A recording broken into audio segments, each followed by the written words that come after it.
Good evening, everybody. Welcome to the July 2nd committee meetings. Thank you for starting your 4th of July holiday with us. We'll start off with the Public Works Committee and Commissioner Ziegmanfeld. Thank you, Mr. President. I'll open the, believe it or not, July 2nd Public Works meeting. We have a pretty ambitious agenda, so we'll get right to it. One is the receipt of monthly reports and citizen committee meeting minutes. So we'll go first 1A, which is the June 2025 Highway Department report. And I'll do my typical. Are there any questions or comments from members of the board before I do my normal acknowledgement? Commissioner Chirico, is that your hand? No? Oh, all right. I'm sorry. I saw a hand up. Anybody? Okay. Just want to say, Kyle, to you and your team, the sewer inlet maintenance, the stormwater, flow management, and that kind of thing. And just, the streets in the scheme of all the weather, just a kudos to you and your team. Bo, obviously the leader, but your team got a tremendous amount done in very challenging circumstances. So just a thank you. If there's no other comments from the board, I'll move for acceptance of the June 2024 Highway Department report as attached. All those in favor? Aye. Aye, thank you. Item B, the Refuse and Recycling Department report. Does anybody have any questions or comments? I'll move for approval of that for the May 2025 Refuse and Recycling Department report. All those in favor? Aye. Aye. Thank you. Item C, June 2025 Parks Maintenance Department report. There is an attachment. And Bob, Dominic, just a couple of things. The township parks in every area under your management and supervision, just terrific. Again, with all the things going on and all the challenges, just want to acknowledge how much work your team did in some very challenging circumstances. So kudos and well done. Any other comments from members of the board? I see none, so I'll move for acceptance of the item C, the June 2025 Parks Maintenance Department report. All those in favor? Aye. Thank you. Item D, the June 2025 Street and Traffic Light Superintendent report, and it always behooves me to acknowledge Joe Stuckert. The repairs and street lights and signals, things that are maintained, and as well as the number of grants and grant requests that you're involved with. Joe, just appreciate how much you do, day in and day out, and then those reports just reflect the amount of attention to detail. So Joe, just an acknowledgement. Thank you for all that work. Any other members of the board want to pick up on that, or should I just keep going? I see none, so I'll move for the acceptance of the Street and Traffic Lights Superintendent report. All those in favor? Aye. Aye. Thank you. Item E is the 2025 June Fleet Superintendent report.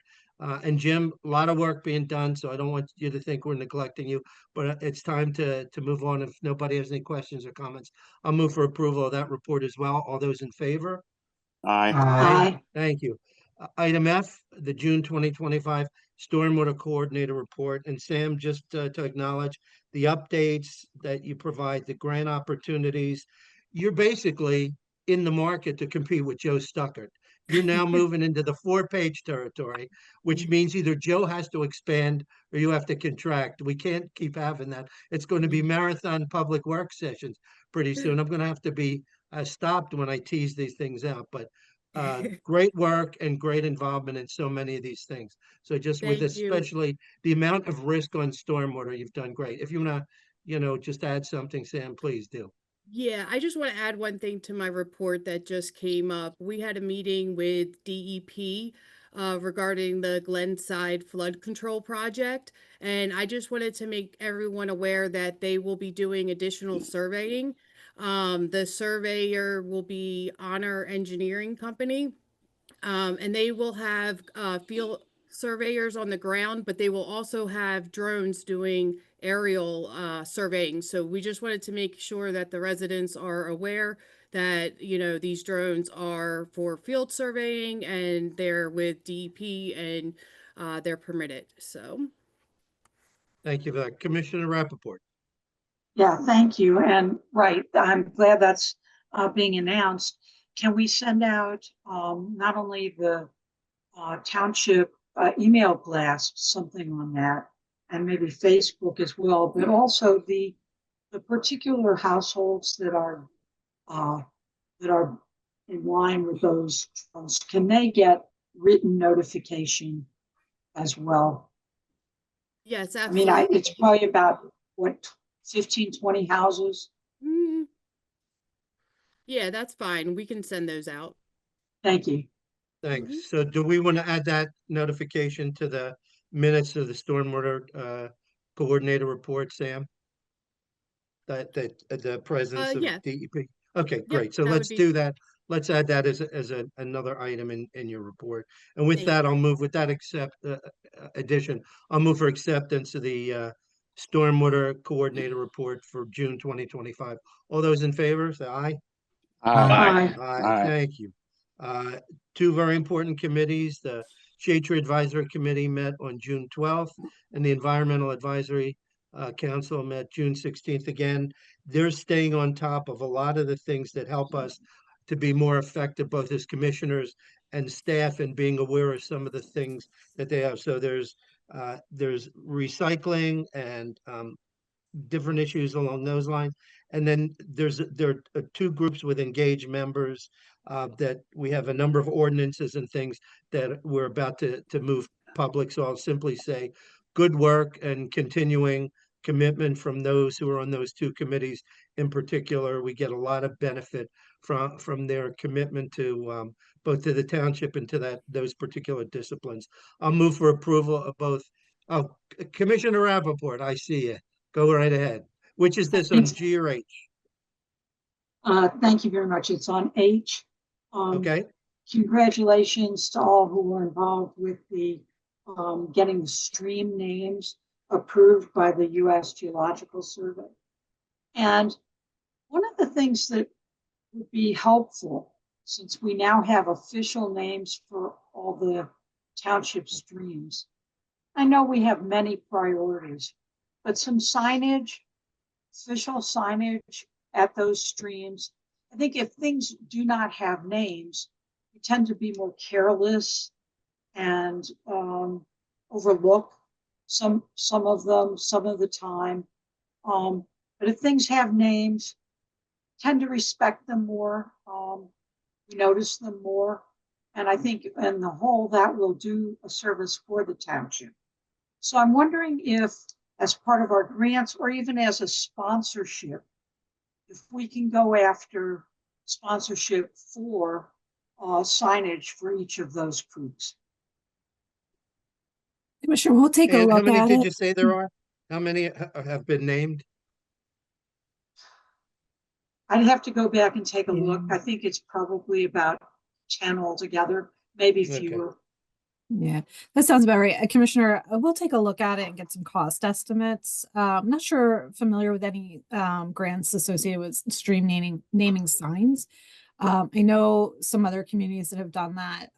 They'll look at various stream crossings and put them there. So we'll take a look at where the crossings are and where it makes sense to put signs and come up with Right. And cost I would estimate think for 26. there are people, even if we have better uses for grants, that there are people in the community, places in the community that would be happy to sponsor signage. So if we know what they are and an estimate, I think we could organize to fairly quickly, get those sponsorships.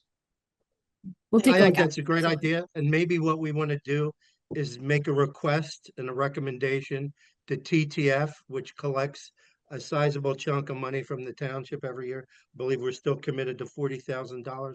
That would be a nice demonstration of their appreciation of our continuing support. Perhaps we can ask Justin Bardini and the TTF leadership to maybe consider putting some dollars out to do signage. I think we've shown them a continuing fiscal commitment, and it would be nice to have them make a commensurate commitment to the township on that. So I'll suggest township manager that you send a letter or a note to that effect with a request that we'd be greatly appreciative. And with Will do. that, You like that one, Ann, I see. What's interesting, Mr. Chair, is that that was in my notes as well. I You read your notes from a preempted- distance. Right, right. Thank you. And when we're on the same page, it's got to scare the other 5 commissioners. I agree with you. Uh, With that, I will move for approval of items G and H, the Shade Tree Advisory Commission minutes, and the Environmental Advisory Council. All those in favor for both say aye. Aye. Aye. Thank you. Old business, I see no items for old business. Does any commissioner, or is there any old business that needs to be addressed? Commissioner Rappaport, they are again. I said I wasn't going to speak at all tonight. For old business, yeah, I'm wondering when we're going to see any new language to resolve the ambiguity about the trees in our Saldo ordinance, the tree replacement. Commissioner Rappaport, this is Ed. We have a draft of that ordinance. It's under review currently. Staff and I need to look at it, but we should probably be able to have that for August. I would think we would be able to do that next month. Certainly no Great. later than September. Great, thank you. Thank you, Mr. Diazio. Commissioner Charco, now I do see your hand up. Thank you. Just curious if we have an idea of when requests may go out for citizen volunteers for the Active Transportation Committee. We are working on getting some language together so that we can start putting that out. Probably in the next couple of weeks or so. Thank you. Appreciate it. Thank you, Commissioner. Any other recommendations or things that need to be tabled regarding new business?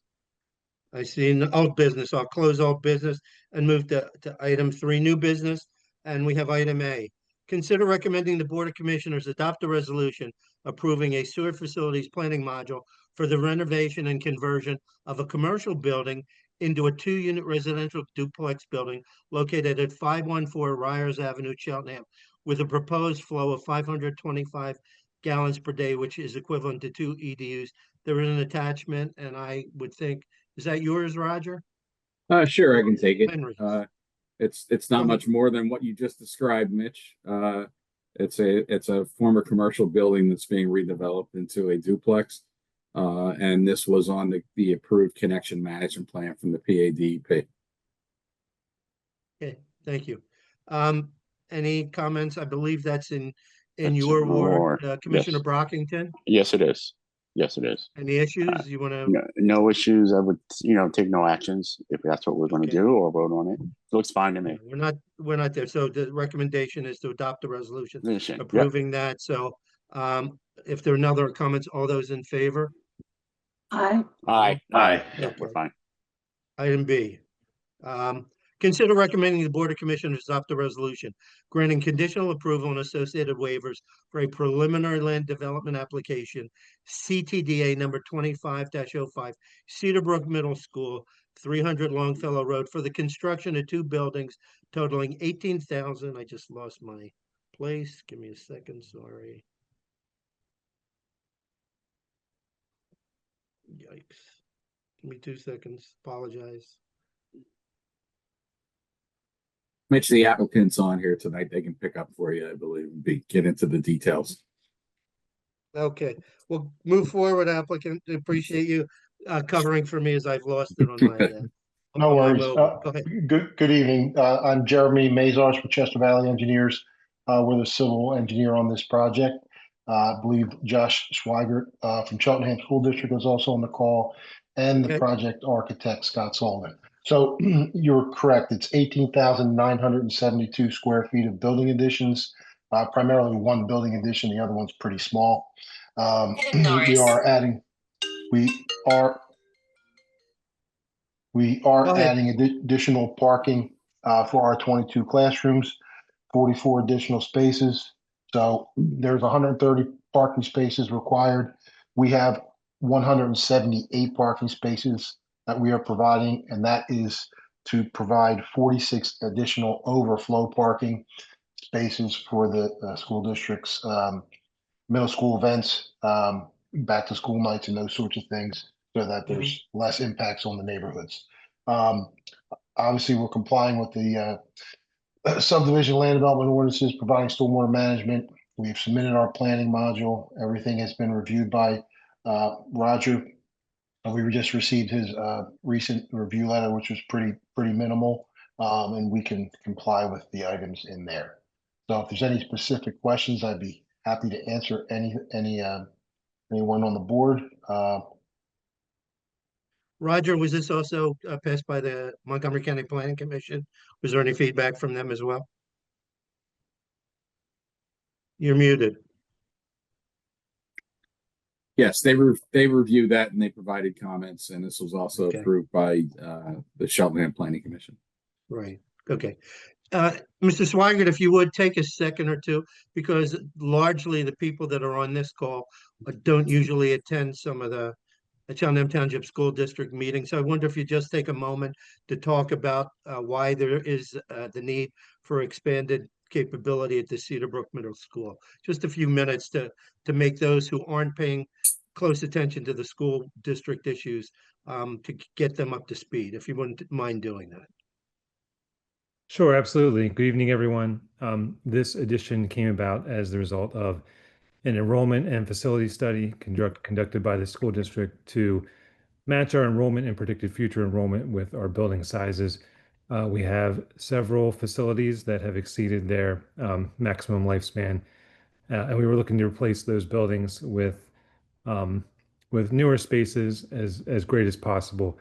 And along the way, realized we have a lot of excess space. So for those of you following the school district meetings, we recently closed the Elkins Park School. That was shuttering about 125,000 square feet, and it will be replaced with this addition here at Cedarbrook and a smaller addition at Glenside Elementary, which should give us the necessary capacity to hold all of our students going forward without the need to construct a whole brand new building. Have you done a similar submission yet for the Glenside expansion, or that's to be provided? I believe we have a conditional approval on that project. Okay, and Roger, any issues there? No, Mitch, there's no issues there. That's Okay. a separate project, and it's gone. Like I said, that's going through the process also. It has conditional approval. Good, thank you. I just wanted to inform the public that doesn't routinely, they come to see us, they're excited by the township issues. They don't come to the school district, and it's important that they be informed and know some of those things that are going on, that we still have some responsibilities to make sure that our township ordinances and zoning, et cetera, are complied with, even by our family members. So terrific. Are there any questions or comments from members of the board? Oh, Henry, I see your hand raised, so please jump in. Yes, thank you, Mr. Chairman. I just wanted maybe Jeremy to comment or just shed some light on the outstanding items specific to the project and the commitment to resolve those items, please. You're talking about the former project, Correct. Yeah, Henry, as we had submitted a response letter to address those comments, some of the review comments no longer apply because, as we had discussed, we're removing several stormwater management facilities that were previously constructed with this proposed project. So some of the punch list items from the former Boucher and James letter no longer apply. We are revising the stormwater design to address any issues that were in that and obviously comply with the current ordinances for what we're proposing.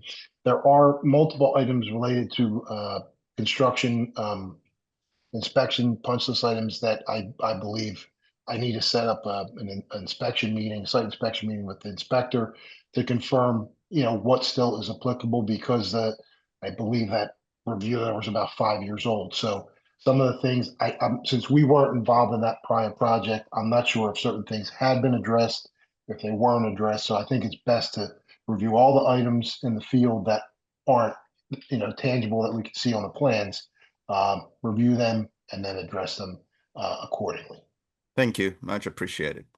Henry, welcome, given Henry. our experience you. with Boucher and James in a couple of areas, I guess I just make sure that now that 5 years have passed and we've had questions about the quality of their advising, et cetera, that we make sure that all those things are caught up in the proper way. Even though it's a new contracting relationship, I think it's important. 5 years, many things have changed. And in particular, we want to make sure that everything, complies and fits what we need with the changing ordinances we've had. So Absolutely. whatever oversight you need to do, make sure you have our support on that. Thank you. Thank you. Commissioner Arman. Thank you, Mr. Chairman. This question is probably best for Mr. Swiger, but whoever answers is fine with me. What is the anticipated timeframe for this project? And in terms of not only when we anticipate it starting, ending, but also is it going to be during the school year? Is it going to be disruptive to the classrooms and that sort of thing? So does anyone have a idea about that? Sure. The current plan is to bid this project in the winter of 2025, so later this year. Looking at a construction period beginning in the summer of 2026, moving into 2027, looking to have most of the most disruptive construction activities happening over both summer periods, with a goal of opening for the fall of 2027. Got it. Okay. Thank you for that. Appreciate it. Any you, other Mr. Chairman. questions any other questions from members of the board? I see none. So with that, I will consider the recommendation of the board to adopt the resolution granting conditional approval and the associated waivers for that preliminary land development application for Cedarbrook Middle School with the details attached. All those in favor? Aye. Aye. Aye. Okay. I don't see any opposition. So I'll move on to item C. Consider recommending you. the Board of Commission. Excuse? Thank you. Oh, you're Appreciate welcome. it, son. Have a good evening. Glenside. Thank you. Consider recommending the Board of Commissioners adopt the resolution granting conditional approval and associated waivers for a preliminary final land development application, CTDA number 25-06, Arcadia University Practice Facility, 450 Southeastern Road, Glenside, for the construction of an 80 by 80 indoor practice facility with accessible walkways, landscaping, and stormwater management infrastructure. There is an attachment, and I guess this goes to Roger Henry. Either one of you want to take it away? Yeah, we could probably just turn it over to Mr. Selgar with Gilmore, I believe. Okay. Mr. Selgar from Gilmore and Associates, please. Yep. Good evening. Catch up with us. Thank you. I'm not sure if you want me to actually walk through the plan and show everybody. I can, if you want. I have that prepared. Well, if you can do it, in a 3 to 5 minute segment, I think that'd be helpful because probably nobody's really paid attention to the depth of the details. So go ahead. As long as you can do it, can we turn the screen over to him? Yeah, I just requested to share. Okay. Sorry. Hold on, it's not quite working.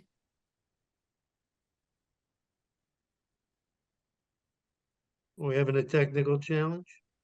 Yeah, it's not giving me the option today. All right. Well, Kevin, would you at least, Mr. Selger, would you at least take a minute or two? Just yeah, to sure. give us a narrative So for in the this? meantime, so this is a indoor pitching and batting building that will be located adjacent to an existing softball field in the western side of the campus along Church Road. So it's on the main part of the campus. And the purpose of this is to provide year-round practice facilities for the NCAA athletes that are part of the university. These are essentially existing kids that are there, student athletes are there, and they're providing year-round facilities for them. So this is going to be located adjacent to the existing softball field. The building, if I was showing you the plan, is positioned in such a way so that the second phase of projects is eventually we're going to reposition the softball field slightly to meet current NCAA standards. The current field does not meet current NCAA standards. So the first step is to build this building, get in place, We have already been in front of the Shade Tree committee and gotten approval. We were at the Planning Commission last week and also obtained approval. We've already resubmitted a response back to the township engineer. Based on their review, will comply with almost everything or had responses to a couple of the other items. We are providing storm management per the ordinance. Okay. What currently resides in that place, in that space? It's currently there's trees. It's a grass slope. It's partially on the field itself. The building will almost straddle the existing sort of outfield or foul line areas, and then partially push into the treed area to the west. Okay. This is essentially up against a Gypsy Lane cul-de-sac. That's Okay. Okay. Any questions? I see Commissioner Arman, your hand was up first, so go ahead. Thank you, Mr. Chairman. Mr. Selger, just a couple of questions. I know that in the review letters, there was an inquiry from our traffic engineer about whether this facility was going to be available to the public, because that may have an impact on traffic. But and I'm interested in that, but I'm also interested whether it is something that the community will be able to utilize with Arcadia University. And obviously Arcadia is a very good neighbor, and the hope is that this facility would be extended, by appointment or by request to members of the community. So I was wondering if you have any information on that. I do not have any information on that, and I couldn't necessarily speak for Arcadia University in that sense, but I'm sure that request could be forwarded along to the leadership of Arcadia to see how it would be received. If you wouldn't mind doing that and just reporting back to either Henry or Roger on the response, I think I'd appreciate that.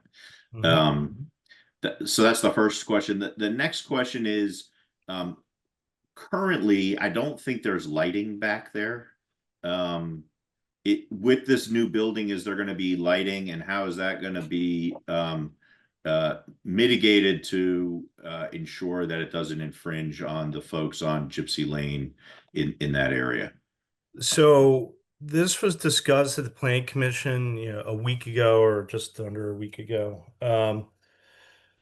So originally, the college had not intended on putting lighting back there, but they're pondering, at least along the accessible walkway, sort of around the existing ball field that's there, to provide bollard lighting to light the path. Again, thinking that this is going to be primarily used in the winter time. It's going to be dark.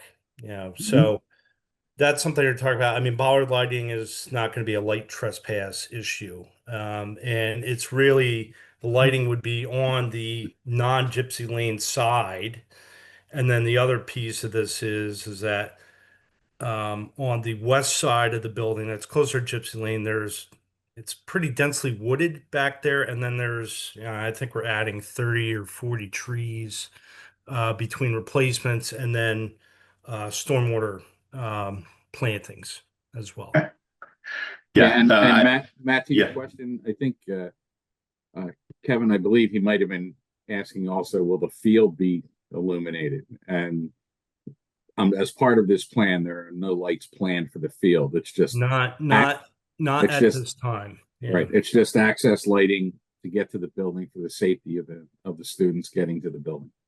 Yeah, Roger, that was partially my question, but I anticipate the building may have some lighting on it as well. But it sounds like from Mr. Selger's response that there's not going to be. I mean, typically, I imagine on these buildings, like on the corner, there's a floodlight that shines down onto the ground for safety and other purposes.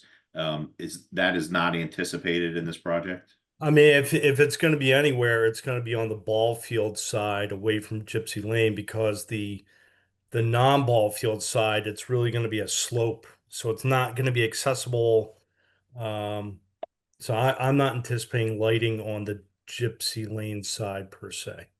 Well, see that answer doesn't give me a whole lot of comfort because it sounds like there may be lighting on the building. So I think I'd like to have a better understanding of what that is, and presumably, and this is more to Roger and Henry. Presumably, that lighting will be required to meet code and not trespass and that sort of thing. If we're talking the bollard lights, obviously that's going to be less intrusive. But if there is going to be lighting, floodlights on the corner or some other lighting on the corner of the building to light the ingress or egress, I think we'd like to make sure that we have a good idea of how that may impact the neighbors, both on Gypsy Lane and frankly across Church Road. So those, I think I'd like a little follow up on that at some point. And then my last question, and then Mr. Chairman, I'll turn it back. The currently, as I understand it, the access to this ball field is through the parking lot. Is it on that would be the east side, I think. Yeah, the east side, yep. Yeah. So there are no plans to create other access points like from Gypsy Lane or anything like that. Right now, I think that's fenced. And I just want to make sure that there's not going to be additional access points. Everything has to go through the parking lot. No, yeah, everything's from the parking lot, and we're connecting to existing walkways that are from the parking lot. Fair enough. Okay. Thank you, Mr. Selger. I appreciate those answers and your anticipated follow up on the other question. Thank you, Mr. Thank Chairman. you, Commissioner Harmon. Commissioner Rappaport. Right, thank you. And thanks for being here tonight to answer our questions. So among the waivers, there was one about a screening buffer to the neighbors. And I understand that you said that there's already a good green buffer. But I guess my question is, we don't want to shortchange the concept of those replacement or buffering. So are we putting, if the waiver is to grant you exemption from putting in a buffer, I don't know I don't know the area that intimately, but it would seem to me if we're not going to put any buffer there are plenty of other places we could use some buffer. And so I'm not sure I want to just blanket waive that without discussing it further. Yeah, I think our bigger issue with the required buffer is that in that section of the ordinance, it requires an opaque fence. And the reality is there are substantial large trees in that area where you would have it would be difficult to put a fence. And if you read that waiver, we're providing buffering an alternative. If you go further down the ordinance, I think it's F. There is a provision for alternative buffers. So what we're doing is we're supplementing it's a lot of canopy trees along there. We're going to supplement that with large native shrubs and understory trees sort of on the edge of where we're going to clear, but then there's still a substantial 50 60 plus feet between that edge and then the property line. So I think our bigger issue is not so much the planting per se, and we are putting planting in, we are putting shrubs in, and that was in the revised plans that were resubmitted. It's more that I don't know how we would put an opaque fence in there. We'd be dodging trunks. Yeah. Okay. No, I much prefer the green buffering and I did read somewhere about the understory and the shrubs. I just wasn't convinced that I understood that was covered in the waivers already. So good. Thank you.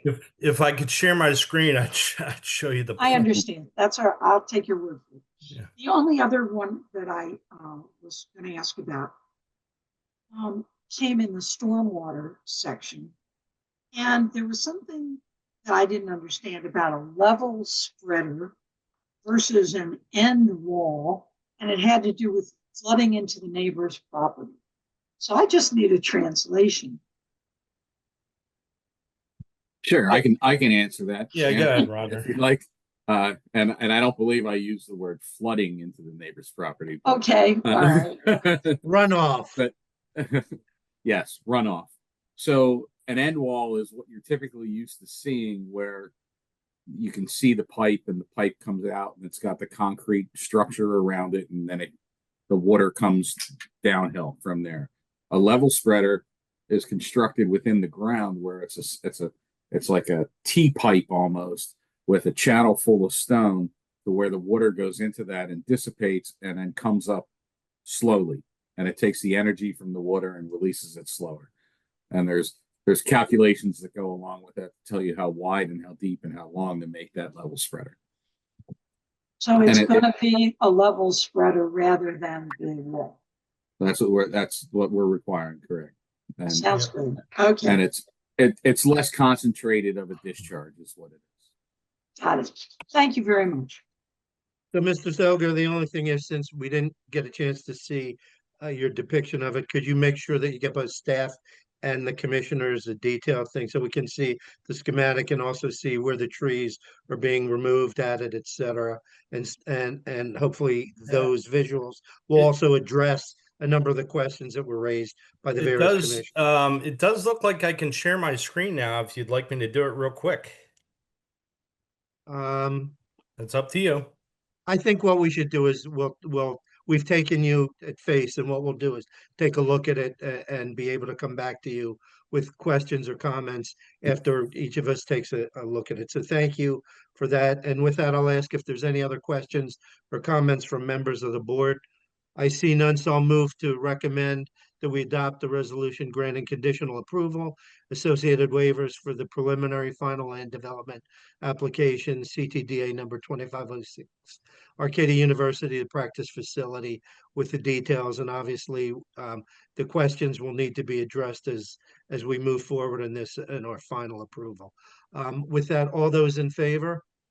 Aye. Okay, thank you. And thank you, Mr. Selger, for being here. I'm going to ask a chair's discretion. I'd like to move item G up next.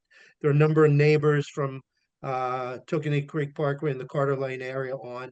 So if you don't mind, if we can move item G up to next, and then we'll do D, E, and F. If nobody objects to that, I'd like to move item G, which is the update on the Tookany Creek Parkway Bridge near the Carter Lane Bridge. I'll assume that none of the commissioners have an objection.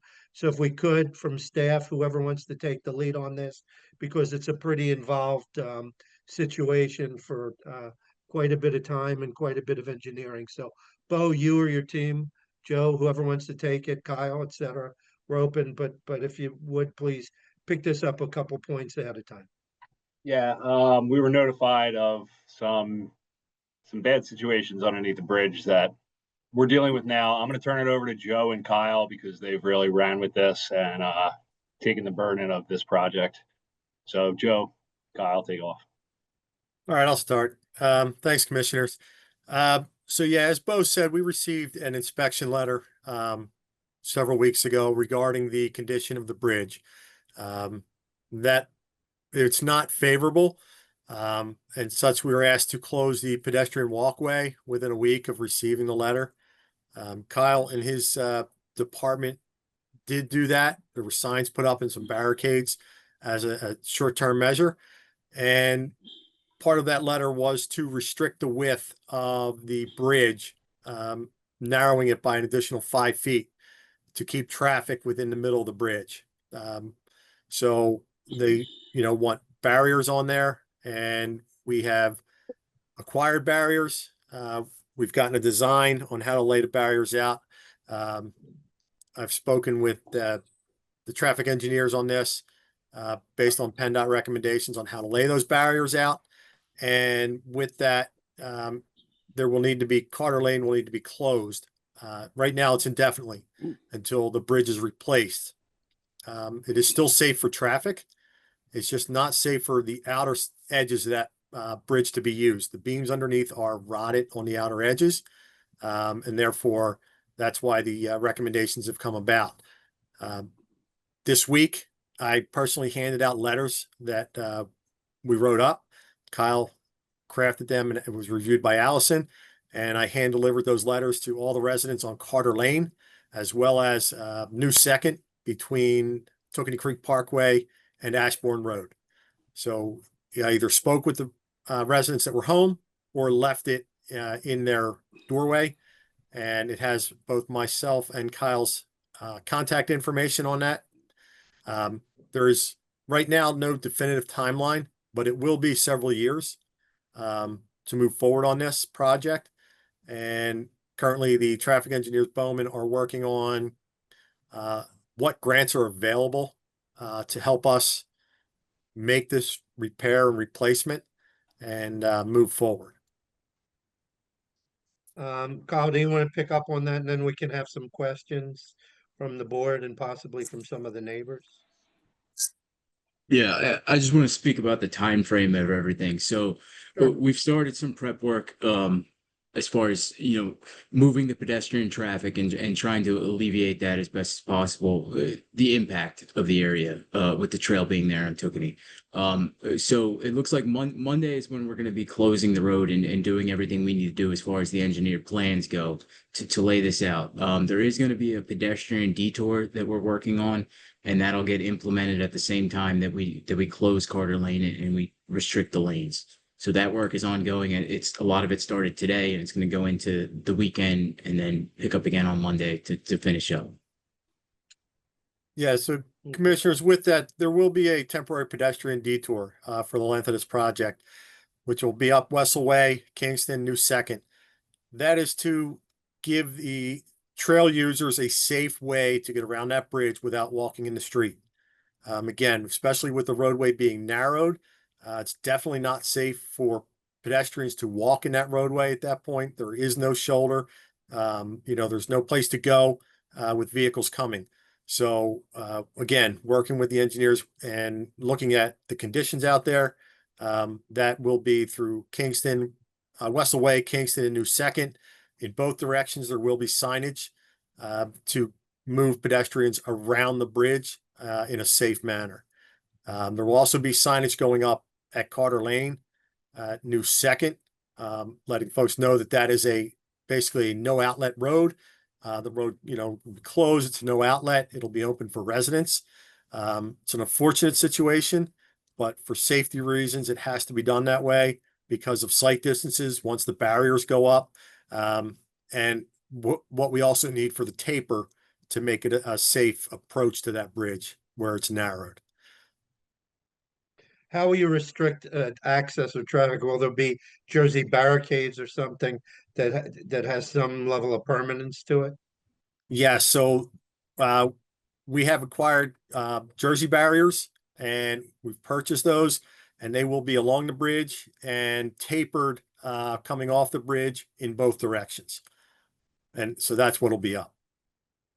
We So did the look at timing on- alternatives. We did look at Go ahead, Bill. alternatives like water barriers and other things, but the Jersey barriers are what's required because they are such a permanent structure. And what's the start date when the restrictions will be in place approximately?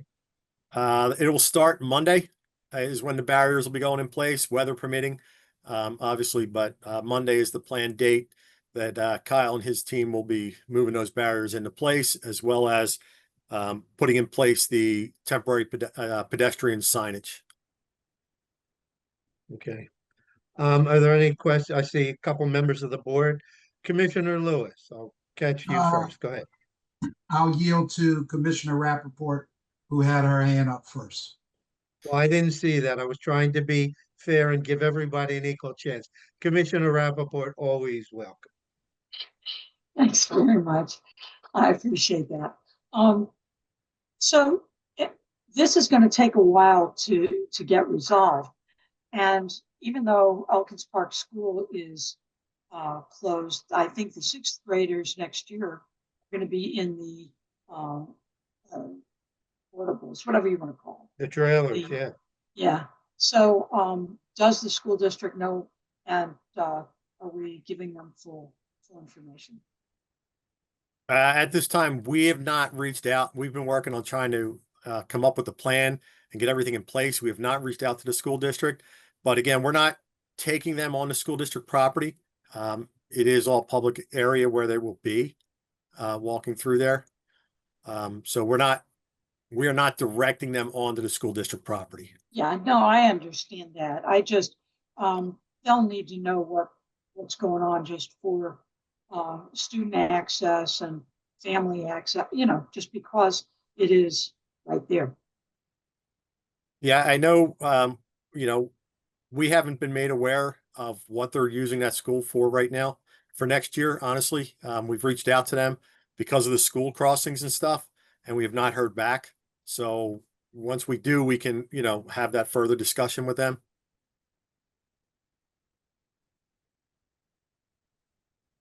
Okay, well, let's make sure we have that communication. I think Mhm. that's important. Is that adequate, Commissioner Rappaport, for now? Yeah, I mean, liaison will take care of it too. Yeah, okay. Commissioner Lewis, you're on, and then we'll get to Commissioner Elliott. Thank you. Few things real quick. So we own this problem. Is that safe to say that we own this problem? That is Okay. correct. All right. So it's, I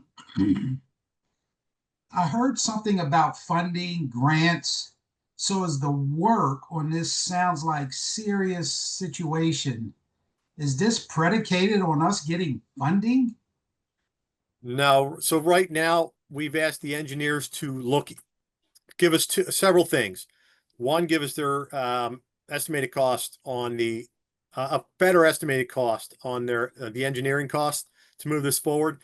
Part of it, the expense is because it's going to be over a waterway, and the deterioration of that bridge is going to require that basically the entire structure gets replaced, and all the structure underneath coming up out of the water, the abutments, all that stuff, as well as the decking. So it's a complete bridge replacement. So we've been working with them and had several conversations, and we've asked them to, kind of dial in some numbers, some timelines, as well as while they're doing that, help us look for funding opportunities as we move forward. So we're still in that. I mean, obviously, again, our plan hasn't even been implemented. It's only been about a month since we received the letter. So we kind of jumped on this pretty quickly and started moving forward with that planning part. So we've already met them on site. We've sent them the inspection reports so that they have that. I believe they're reaching out to the inspection company, the inspection engineers on that. So we're trying to move everything as best we can. But the estimated costs are over $3 million for the replacement of that bridge.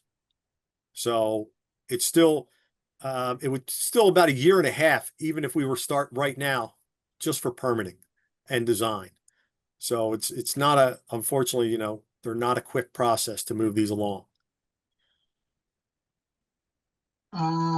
So funding is critical to resolving this problem. Securing funding is critical to resolving this problem. Is that correct? If I can jump in on that. Please. So yes, for bridges like this, we tend to apply to be on what's called the Transportation Improvement Plan. So we are working with Bowman, not only for grant resources, but also to get on the TIP program. We have another bridge also on Tookany Creek that we've been working with another engineering firm through that program to do their work. And I think it's either 80-20 or 90-10 match. So we're working to get onto that. I know it's an every 2-year update. So we're working to get this bridge into the next update in addition to finding other grant funding. So yes, we are working on it. And as Joe mentioned, it does take a decent amount of time to do the engineering work, especially over the Tookany Creek. As you may be aware, with the bridge across New 2nd Street for a pedestrian crossing, it does take a significant amount of time and resources to design these bridges. So it will not be, unfortunately, a quick replacement. We were kind of aware that this could potentially happen. I don't know if you're aware, you remember, but about 6 years ago, we replaced a beam. And it bought us some time. We were hoping it would buy us some more time, but we have been kind of planning for this to happen. We were hoping a little bit longer, but yes. I apologize, but a couple of quick things. So one, I want to put the state, so I want to talk to my staff and have someone reach out to you to see if there's any emergency funding from the state for this situation. So I'll put a staffer in contact with you. It won't happen until next week because of the holiday. That's appreciated. Yes, that's number one. So it sounds like, if I heard correctly, this is a project that could go longer than a year and a half. Yes, it's expected this will probably be closer to 3 years by the time it's completed. Okay. And what's the impact on our neighbors in 3 years? So For 3 years? Carter Lane will remain a one-way in, one-way out, which is via New 2nd Street. And the walking path will have a detour to it. Those are the main impacts. Okay. What's the worst case scenario here, considering how bad the beams are? What's the worst case scenario? Well, based on the inspections and what we've reviewed, right now it's limited to the outer edges of the structure. You know, they did put the beam in, that was in the center. According to the reports, those beams are sufficient. They have not reduced the weight limit on that bridge. Again, just restricting the use of the outside edges. So the weight limit has not been restricted. If they start restricting the weight limit, then it's starts to become a more immediate types of issues. But at this point, they have not done that, and it does not appear that that's going to happen in the near future. So one last question, and thank you so much. So will inspections of this bridge increase considering the severity here? That I don't know, Bo. I don't know if you're aware of that. Yeah, our inspection program is once a month, or not once a month, once a year through the PennDOT Liquid Fuels program. The inspection frequency of this bridge probably will be upped just a little bit.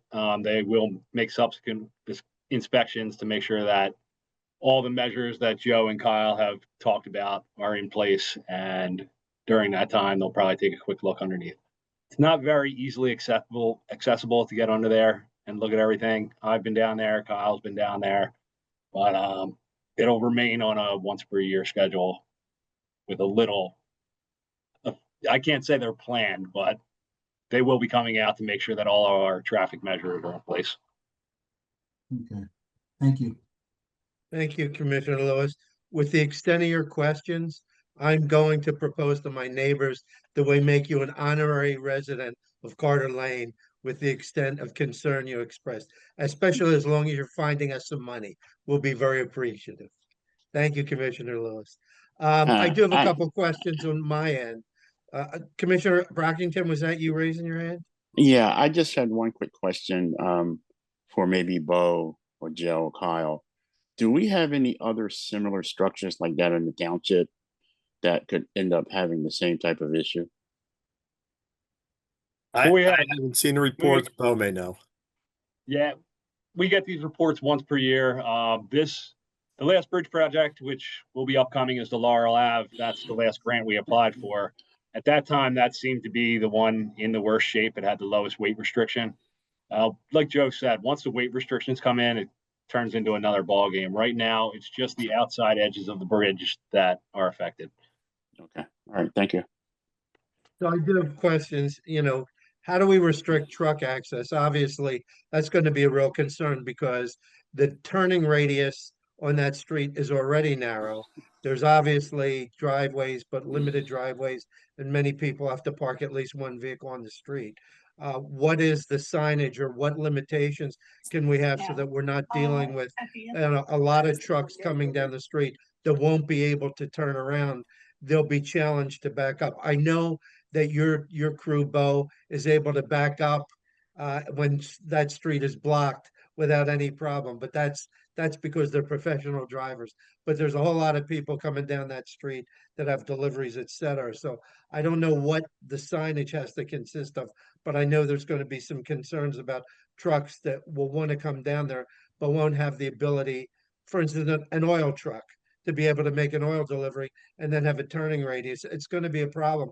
There's going to have to be some kind of scheduling or something that notifies us in advance so that we're not going to run into problems of vehicles not being able to turn around and being stuck on the street.